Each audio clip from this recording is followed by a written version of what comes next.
Hello everyone, welcome back to Level of Detail, brought to you by Staffordshire University Games Institute. I'm David James, and today I'm joined by Associate Lecturer Jamie Nicholas and Games student Tabby Seed. This year we're celebrating 20 years of games at Staffordshire University, so this episode shines a spotlight on our gaming heritage and our journey to becoming one of the largest games departments in the UK. We're also going to take a look at some of the awesome work by some of our students, some ongoing projects that we've got, and what better way to do that than by playing one of these games that we've been creating in-house in our personal development studio. So, gang, hello. Hello. Welcome. Hello. 20 years of games at Staffs Uni. That's a big number. It's an impressive amount. That's 3 years older than me. That's nearly half of my life, nearly, which is a way sadder stat than what you just said. Tabby, how does this weigh in with you? 20 years of games. What were we doing 20 years ago? Well, I was 10 years old, so I don't want to talk about it. No, that's We've got fine. the full spread. We have. It's kind of a bit disheartening, to be honest. I was thinking this earlier. Need to do a show with older people. Okay. Just for the next episode, we'll get some grandparents in or I'll something. Just age make up. me feel a bit better. And I'll be the young one then. When did you start at Staffs? I started at Staffs. I haven't been here for the full 20 years, but I've been here about 14 years, which is still, again, it's tough, right? It's a long time. Did it look different back then? Well, we were based in Stafford itself, so that's where I started, and we no longer have the Stafford campus. We're all here, and we're sort of in the big, lovely Stoke-on-Trent campus with all the bells and whistles. But yeah, like the course started very small, as you can imagine, like 20 years. I can't think of any other games courses that have been running for sort of that long. Maybe not even, definitely not in the UK, and I'm quietly confident anywhere else. But we kind of had, and by we, again, I don't mean me because I wasn't here then, but the institution had its finger on the pulse, and it was absolutely like this nascent thing that we thought, this would be cool. There was a appetite for it, both in the people who wanted to teach it and people who wanted to come and study this awesome thing. So 20 years, that's 2004 when we started. Damn. Oh my God. Can you think of any games from 2000? What do you think the gaming industry looked like in 2004? This isn't a test, but I will tell you if you're wrong. Definitely smaller. I think I was playing BioWare games. Yeah, that's a if good that was shout. that long ago. What Like were BioWare making in 2004? Was it like Mass Effect Dragon Age? That Like the wasn't first games, right? I mean, I will don't know. Google this in a minute to chat. I mean, I know so off the top of my head. Here's one. World of Warcraft, 2004. Oh, I played that. We love Yeah, that. who did? I mean, that was nearly the end of me. That was a dark rabbit hole. What was your first class in World of Warcraft? Wizard, mage. Heck, wizard. Shows how much attention I paid. A mage, I think it was, and it awful. I had no idea what I was doing. But put a few hours into it after that. Let me tell you, and got better at that. What else was there? Another big one that I saw when I was looking. Half-Life 2. Oh, yes. Yeah. Love Half-Life. Massive game. We recently had actually at our graduate exhibition, which we'll talk more about in a minute. GradEX, one of my students who I supervised, built a level in Half-Life 2. So it's quite an old game, but still built a level in Half-Life 2. Shout out to Bilal. He won one of the prizes at the GradEX for level design, which is amazing. So really very, cool. very happy with Yeah. that. So there's a couple of games. The other one, FIFA 2004, but you'd expect that, Yeah, right? that checks out, actually. Yeah, FIFA 2004, and probably Madden 2004 as well, but there's probably more than that, but I stopped reading at that point. But yeah, so we started a long time ago, and just teaching just like the core elements of what games would ultimately be. A little bit of 3D modelling, a little bit of programming, all in one course. And then over the 20 years, we've kind of grown from a few staff in this one course to, I want to say 60 plus dedicated games academics we're looking It's at now. 60, Yeah, who are specialists in different areas, and we've got a bunch of courses that kind of match all those different areas, specialising in games art, design, programming. So, we've sort of come a long way and built a real good presence and a big legacy from it, which we're super proud of. What we're going to do today then is to look at some of the things that we've been building along the way. So obviously we teach games design, but we also run a really cool initiative that we've been running for a few years now called the One-Up Programme. And that essentially, students get to apply for the One-Up Programme, and over the summer they work on a game with us. and it's predominantly student-led, and we've had some great successes with it. I'll throw over to my colleagues to tell us a bit about it. Jamie, Yes. you've been doing an awful lot of work with 1UP over the last couple of years. I'm what we would refer to as the producer or lead producer on it, which again, it's a lot of spreadsheets and Kanban boards and crying at night thinking about schedules. But we have actually brought one of the games with us today, and Tabby is currently in 2024 the art lead on Mechhead. We have a previous build of Mech. Would you like to literally lift the lid on Mechhead itself and there it is. have a little play? There it is. Have a little play of it. When we can get into talking about it a bit. Yeah. So this is something that's kind of in progress at the minute. We've got a few people working on it, but it gained a lot of recognition last year, and we won a Tiger Award for this, for Best Arcade Game. And we've kind of taken it back a little bit and to rework some of it. And we're hoping to sort of get this released this year, right? We're having a big rebuild that we've actually just finished because we did a full programming revamp. And in doing so, we've also taken a look at more or less most of the art in the game, most of the VFX in the game. It's all being rebuilt, most of the background systems, and I mean that's just kind of what happens on games in development, isn't it? Like, absolutely. A lot of the games you see that get announced or you get like release trailers for that have gameplay in them don't look the same 2-3 years on. So this is the 2023 version of the game, and we've been working on essentially revamping, rebuilding, and just renewing more or less all of the projects over the last 2 weeks, and it already looks massively different. Yeah. We don't want to show that off just yet because that's that's what we're gonna release soon. Yeah, that's our shining glory right there, and we want to make sure it's in the best case. But this is the Tiger Award-winning version of the game. So what sort of game is it? I mean, we can tell a bit. It's a top-down shooter, but what's happening? Tabby, you've been working on it a bit. Let's get you let's get you in. It's a top-down roguelike shooter game where you fight waves of robots. Right? Well, yes. in the easiest terms. Not the easiest game though, because you have just died twice. Yeah, I'm not so good at roguelike shooters, funnily enough, but still fun to play, and it looks very pretty, and that's what matters. That's a game artist right there. Yeah. It looks pretty. That's what matters. That's right. So yeah, tell us about you being a game artist then, Tabby. So you've just completed 3 years with us. 4 years actually. Foundation year. There we go. Yeah, of course. Yeah. Wow, that's going. Yeah. You're absolutely right. So on the Games Art course, there's obviously like the chance to. Games Art is a broad thing, isn't there? And games have got myriad different types of art to them. Characters, levels, vehicles, whatever. Definitely. What's kind of been something that you've specialised in or enjoyed? So I'm a character artist, and I particularly like character art because I think even before uni, I used to draw like characters from like games I like or shows I like. So it just kind of made sense to move into, game character art. And it was just something I really enjoyed when I was doing like first year and learning all the little bits. Yeah. It just kind of made sense. Had you done much 3D modelling of characters before coming here, or was it predominantly like sketching and stuff like that? Predominantly sketching. I did do the Blender tutorial though. The donut. As well you should. Oh, that donut. Yeah. I mean, you could turn that into a character, right? Yeah, give it eyeballs. Few legs, you're all good. Sorted. So the characters in this are pretty simple, and I get to say that because I originally made them. And I'm not an artist, let that be known. But yeah, so the characters are pretty simple, but you can still get a good sense of character from them, right? It's by being a top-down game. And there's a lot of different colours to make them stand out from the background. A lot of colour theory going into it. Still relatively low poly, but you can see what everything is. It's all very readable, so. Awesome. One of the things we've done recently is we had a lighting pass.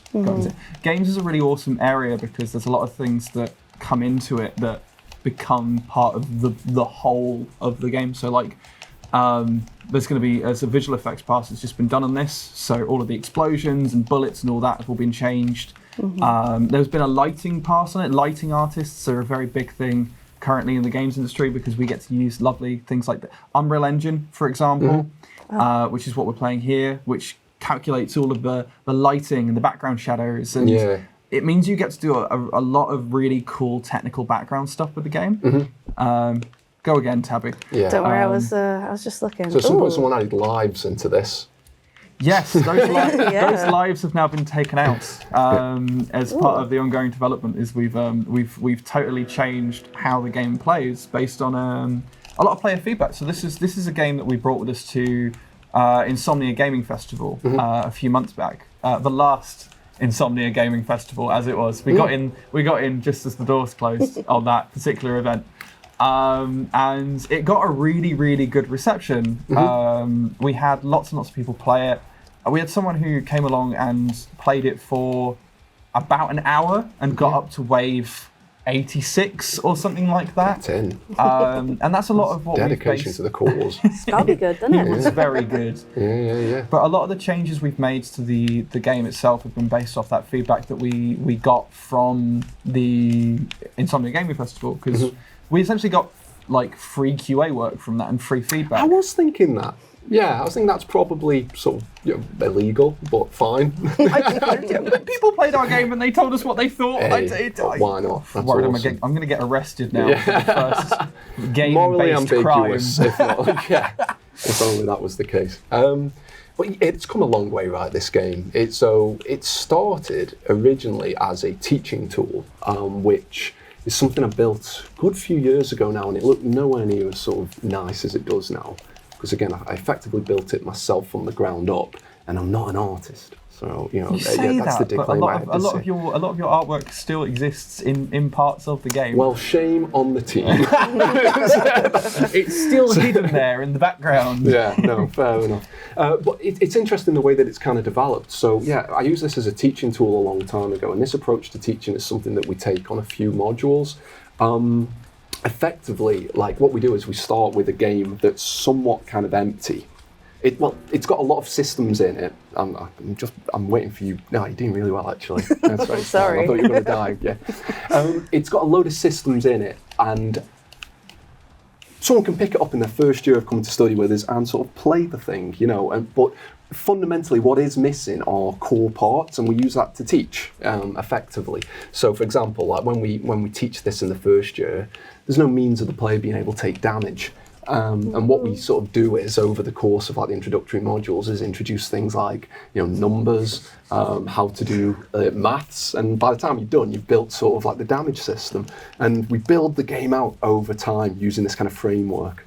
And we've got loads of different ones. It's not just sort of mech head, but you know, it's a real kind of. It's the style of teaching I came up with when I did my degree. So I have since become an artist as opposed to a designer and developer. Yeah, no, for sure. Sorry, douche. Well, as a designer, I mean, we wear many sort of hats, right? Yeah. Like, you know, so somebody who's a designer, we would expect to be able to come up with a cool idea, make a prototype of it, but also you want that prototype to have some art that isn't just grey cubes flying around, because that'd just be sort of abstract nonsense, right? So you've got a lot of like those specialist skills you can build out with that style of teaching. So if you have something already, so like a half a game, let's say, you can have someone who wants to develop their skills as a UI artist, a user interface artist, take that framework and build a massive system on top of it focused around UI art, because as the industry has grown and developed, the actual developers that they look for become a lot more specific. So I'm trained I trained myself as a visual effects artist, because that was a niche that I looked into and I thought it was really cool. And a lot of that is based on Unreal Engine and things I'd learned on the course, but as part of like an expansion on it, I delved deeper into one particular area, and that became my specialty. And that's what you see from a lot of our developers. So Tabby is a character artist, for example, but we've got other folks on the team currently. So Corey Valino is one of our first years who actually became one of our principal hard surface artists on the project, because he was that specialised in it that he could lead the rest of the team in doing that particular style of art. And then you've got Lucy, who's really good at the foliage, and not there's any foliage in here yet, but she's really good at lighting. People on your team, aren't they? So Yeah. better than I. Well, we've got Lucy and Rhiannon, who are our environment artists. Lucy specialises in lighting, so we've got her doing all the lighting stuff, and Rhiannon's really good with like hard surface, because I think one of her FYPs was very similar to Mechhead. in style. When I was So- recruiting staff and putting them into little boxes in my head, I did a little look through all of their previous work. And Rhiannon stuck out because she'd done something mech-head-ish before. And in my mind, I was like, yes, a developer I can simply throw at a problem. Wonderful. Yeah. No, that's awesome. That's awesome. You're doing really well now. Yeah. You haven't died for a bit. We're on wave 8. It is getting more difficult. You do have a grenade launcher. Yeah, I and know. Famously, they solve quite a few problems. That's right. There's just a lot going on, isn't there? There's too much going on. There's too much going on, which is something we've worked on. So one of the things we work with in games development is like the readability of the gameplay. So we've started looking at the systems and how the game plays and how it looks visually to sort of bring it together into a more cohesive style. And that's been one of the real big challenges in a game like this, because we want it to be flashy and cool, but there's a lot of considerations we have to make, especially on the art team. So the background is very bright, for example, and then so are all of the VFX flying across the screen, and so are a lot of the enemies. So they all slightly blur together. So we have to think about things like the tones of the different levels of gameplay compared to the environment behind it and what the player is actively doing. It's a big old complex thing, games development. Absolutely, and that's why we've got a team of specialist people working on this. And like the amount that they've sort of developed it from that initial framework is awesome. Again, this is sort of in development, but it'll be. We've got a more up-to-date version, but we don't want to show it just yet. I don't want to show it There's moving parts, right? There's moving parts. I made a call. Yeah, no, that's fine. But one of the cool things, as well about sort of using these frameworks for teaching and students learning through them is that ultimately it represents kind of what they'll go into in the industry, because when they graduate, they're going to go and work for a game that's very much in progress. Like, games companies aren't sitting there waiting for someone to graduate and go, oh, you're here now, we'll get started. I think that's a key thing to talk about when it comes to educating in games development, is that the best way to educate in games development is to do it. Yeah, absolutely. The experience the 1UP students are going to get, I say 1UP students, the second we have them on the 1UP scheme, I stop thinking of them as students. I start thinking of them as professionals, because we pay them to come in and be game developers. Absolutely. And we want those specific skills. And we have an outcome we want a game that we can publish and send out into the world and go, this is Staffordshire University's first published game. So we want these students, again, students but not students, to be working as professional game developers. So that's what we nurture here at Staffordshire University. Awesome. No, absolutely. I'm going to take this moment not to sort of dwell on the fact that you're dead again, but we've got a video of the 1UP scheme that we'll show. So roll VT.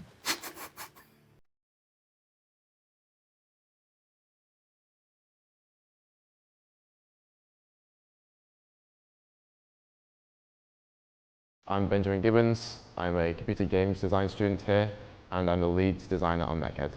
I'm Adam Shrimden. I'm a level 5 design programming student, and I'm the tech lead for MechHead. I'm Hedda Calvo. I'm a computer gameplay design and production student, and I'm currently a designer in Disco.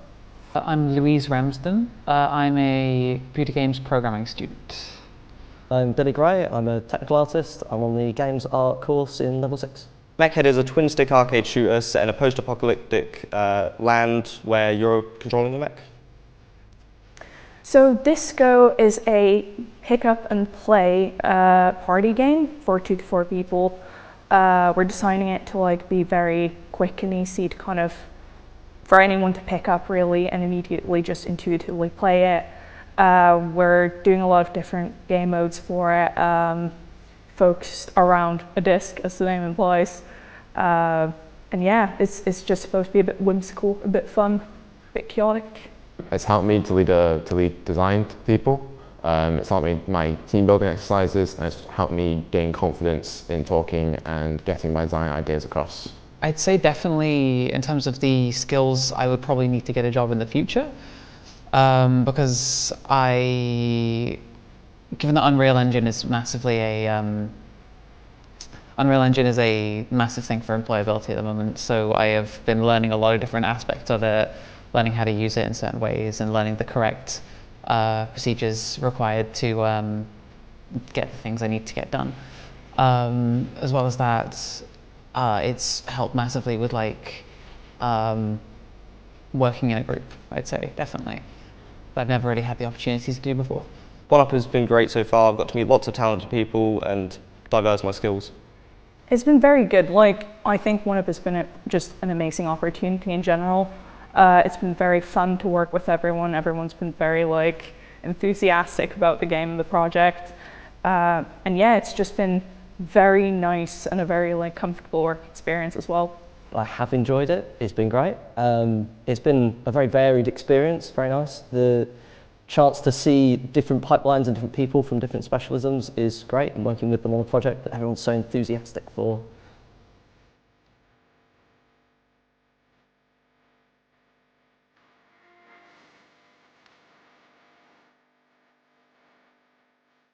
That was awesome.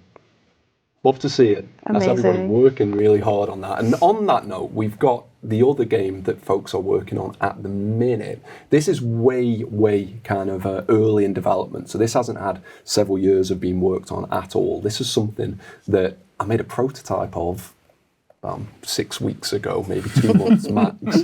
And it's so basically the One Up team are working on 2 games. They're working on Mechhead, and we've got another team in there working on this, which we haven't quite arrived at the name of yet. It's called, as you'll see on the game, There's Zone a whiteboard Out. in the studio with lots of different names on it.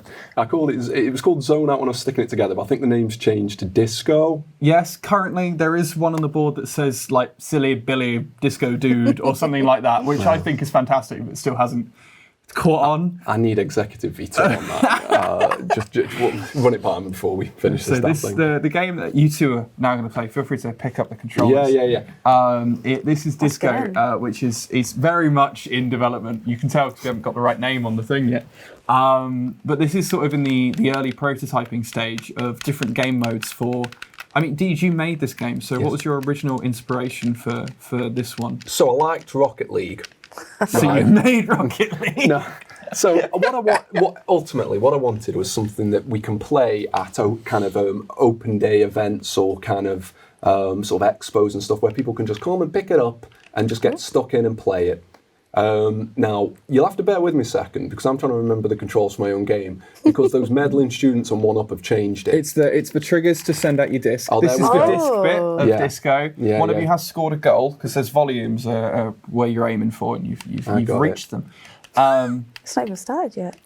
But the main premise is it's not. So we've got this ball. Don't beat me at the minute, Tabby. Something sort of Sorry, show. I'm getting excited. So we've got this ball, and this is a very simple game mode where we go get the ball into the other goal. But like you can sort of nudge into it, but that's kind of boring. So the whole point is you can fire out this kind of disc like that, which kind of bounces around, sort of in perpetuity forever, and I can call it back. Jamie, how do I call it back? The other trigger. Left trigger. But you've only got one disc at a time, so you have to. It's kind of a resource you have to measure. But when you and how do I lock on, Jamie? How'd you lock on? Yeah. You don't. That was never a feature. It was. Not anymore. Oh, Lol. right. Schedule a meeting. Schedule meeting. The So we disco have actually- team, Monday morning in my office. This is an exercise in game development and looking ahead. So when we're looking at this, I know for a fact that I sat in a meeting where we talked about things like power-ups for the different game modes. So for example, in this one we've got a power-up that's now in the works because we spent an hour with about 20 power-up ideas in front of us. We narrowed it down to 3. But there'll be power-ups where you can like go a lot faster and speed up and run around. There was a power-up that I loved, which we had to get rid of, which made the ball really, really big. Really big. Yeah, that's cool. And then there's other things that we're working on. So like there's different game modes that could be in this. There's a hot potato game mode. There's a game mode where you essentially have to like pick up items while also keeping the ball in the other person's court.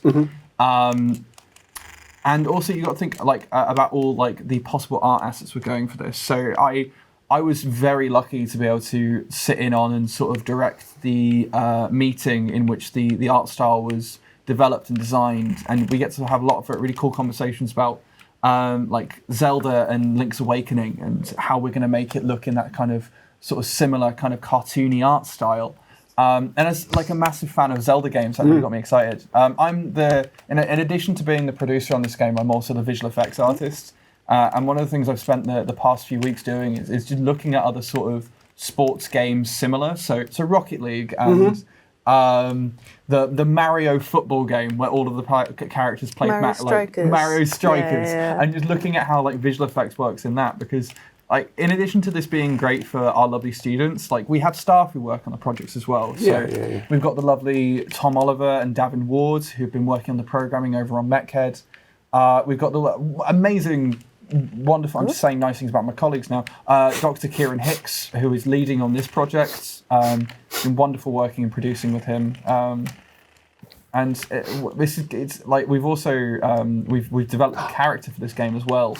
Yeah, one thing I'm actually keen on doing is, because the art style, from what I've seen and what discussed with the team, is looking really cool, and obviously we can't show that at the minute because this is very, very early days, but it'd be awesome to sort of bring this back in a bit of time, maybe a later episode or something, just to sort of show you where we actually got with it, because the one-up program is a finite thing, right? It runs for what were we looking at? 6 weeks. So we run 6 weeks over summer with about 30 staff, and we've been doing it for 3 years now. Yeah.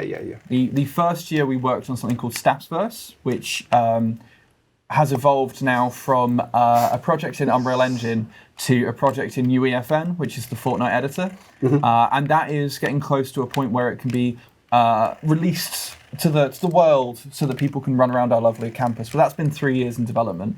MECHED, we started development last year on MECHED, and we're looking at finalising MECHED this year for possible release. And this game is something that, again, like we've started development on. We try and run 2 projects in tandem. It's really useful for us to have those like 2 areas for staff to go to, because we have like such a massive staff base that sometimes some staff are going to be really good on one project, and then when they run out of stuff on that one project, we can get them working on cool stuff for this. Yeah, absolutely. So we've got floating staff who are doing quite a cool. We've got a technical artist who's been doing some really, really cool stuff on this game to do with its shaders and how the lighting looks and that kind of area of the game. Yeah. And it gives our students, student staff, I should say, our best possible experience. You're not having the best possible experience over there, are you, Deesh? I'm killing it. But I didn't want to draw attention to it. I'm pink, I see. But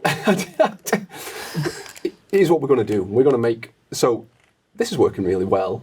There's a few things in here, and what we're going to do is we'll make the one-up team watch this video back, and we can log the things that I'm going to say on this.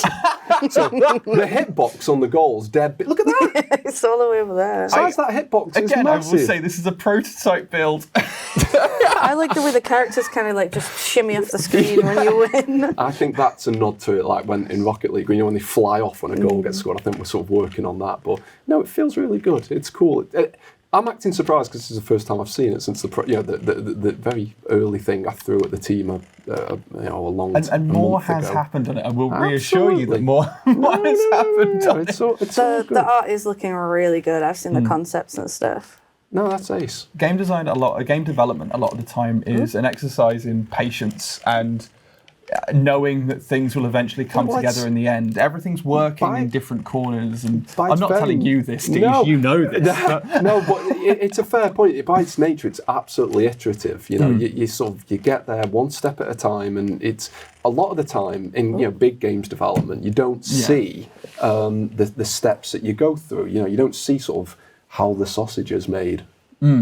To use a horrible turn of phrase, but this is we like to share this just to show people that it doesn't go from an idea to the end result all instantly. It's a gradual process. So we will absolutely sort of come back to this and show some more stuff either on social media, or we'll co-opt another episode and throw it in there in a few months' time maybe and see what happens.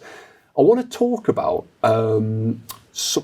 do you want to play while I talk a little bit about something? Oh, I've played this game exactly once.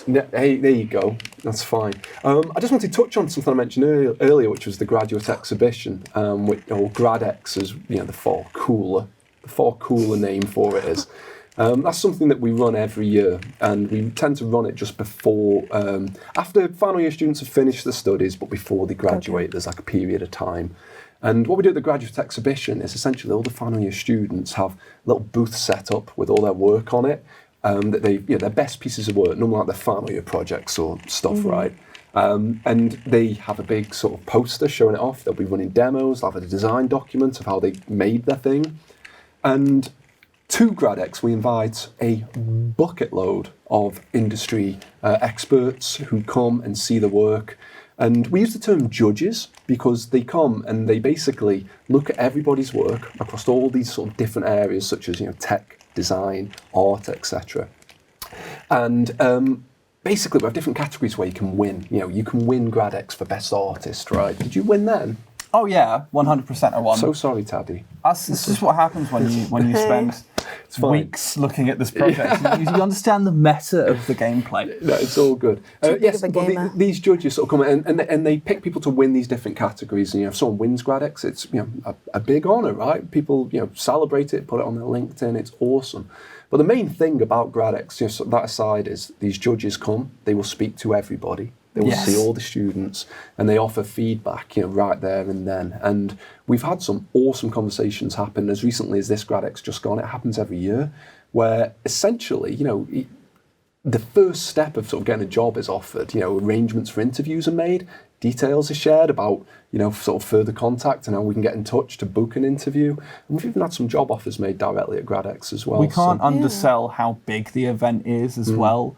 GradEX, sorry, I accidentally called it GradEX after Bradley Davis, the fellow who ran it from our department this year. No, GradEX is this amazing thing where we get 60, 70 industry judges in from all across the UK, a whole range of different studios, different disciplines.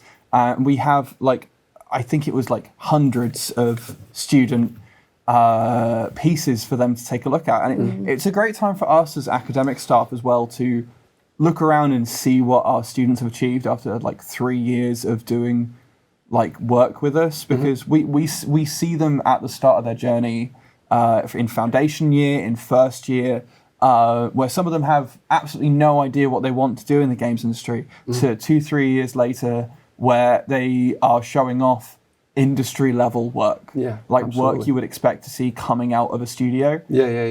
And it's magical. That's the best word I can throw out there for it. And it's awesome because it's sort of reciprocal as well, because we massively value and appreciate these representatives from industry coming and providing that invaluable feedback. But they get stuff out of it as well. They get to come and basically cherry pick, be the first to see kind of some of the best graduates, or the best graduands, as it were, in the country. And they get sort of first dibs on them. So it's awesome. And in fact, we've got a video about GradEX. Yeah, so let's roll that as well. Hi everyone, and welcome to GradEX 2024. We're going to be chatting to a few of awesome students showing off their projects, and some of our wonderful industry guests who are here to see the results of 20 years worth of Staffordshire Uni games.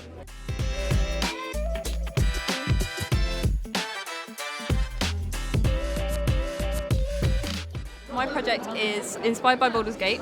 It's a game-ready character model, and she is a fighter character. It's meant to fit in the game. I wanted it to look like a D&D journal, the character had written in it and stuff, so yeah. My FYP project was mainly about creating a replica of a Porsche GT3.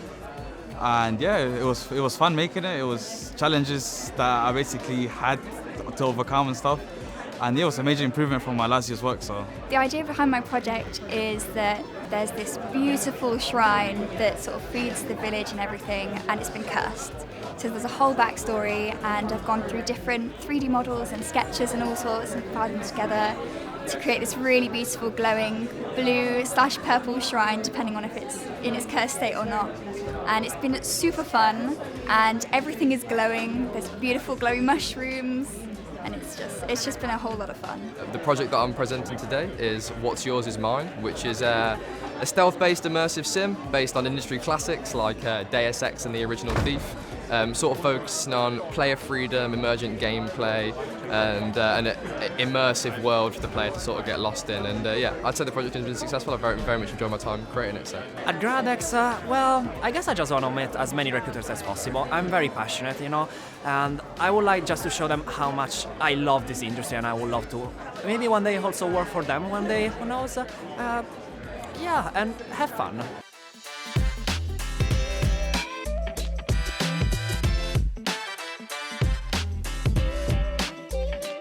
So when I was here, it was 12 years ago, more than that now. And it's night and day compared to obviously what you guys have here. You've got much bigger facilities, you've got much more engagement with the industry, and that definitely helps. I think it's a lot of good work. I think we're going to have some really, really cool students who are going to enter the games industry very soon and make a real difference. Seeing what the students are creating is quite inspiring, but also the staff and their connections to the industry that helps, train the next generation of folks for employment or, jobs in studios and teaching and stuff like that. So it's a bit of mix of everything that comes together at Staffordshire Uni that makes it quite magical, I'd say. Thank you so much for watching GradEX at 2024. Back to the studio. Well, there you go. That's GradEX then. Awesome to just get an insight into, what the day actually looks like. On that video as well, you would have seen Liv Cross, yes, who is a recent Liv graduated last year and was a one-upper. Yeah, absolutely. So was involved in the one-up program. Did most of a level design for MechHead. A good chunk of a level design for MechHead, I should say. Yeah. We will give her a props, don't you worry. There we go. We'll make sure definitely in the probably credits. will watch this. Where's Liv at these days? Lighthouse Games. Oh, there we go. And we probably can't talk about what she's working on. No, we can't because we don't know. We'll keep that to ourselves. Haven't announced a project yet, Lighthouse Games. But I look forward to it. It's nice to see new studios appearing in the UK. And it's nice to see our graduates working at them. What we didn't mention previously was that at GradEX, a lot of the people who come back from industry are our graduates. Oh yeah. Like people who've studied here. I have people telling me stories about Nia Wern, back in the day, was one of our ex-lecturers, who is now a producer at Dambuster Studios. Correct. But it's one of those ones where it's a very connected university, very connected community, I should say. It is, there's a lot of passion there. Between people very much enjoy the time here, and we are incredibly grateful for when they want to come back and sort of share, the rest of their lives kind of with us, their career, and tell us all about what they've been up to. It's invaluable, and it's awesome to see. So it's something we run every year, GradEX. So we're absolutely looking forward to the next one. I think we will call it there, friends. So thanks for joining us today. This has given you a bit of an insight into Staffordshire University Games Institute and just some of the cool things that we're up to at the minute. If you want to find out more, you can drop us a message in the comments below. We've also got a bunch of open days coming up. I imagine there'll be a link to that in the comment beneath, I hope, because I don't know what they are off the top of my head. Let me tell you that much. But there's a bunch of them coming up soon, so it'd be awesome if you want to come meet us. I will invariably be at them, as will Jamie, so come and say hello and we can talk about this a bit more. Also, a bunch of other videos on our channel, as you've probably seen, so go and give them a watch, why not? Thanks very much, and I'll see you again another time. Bye for now.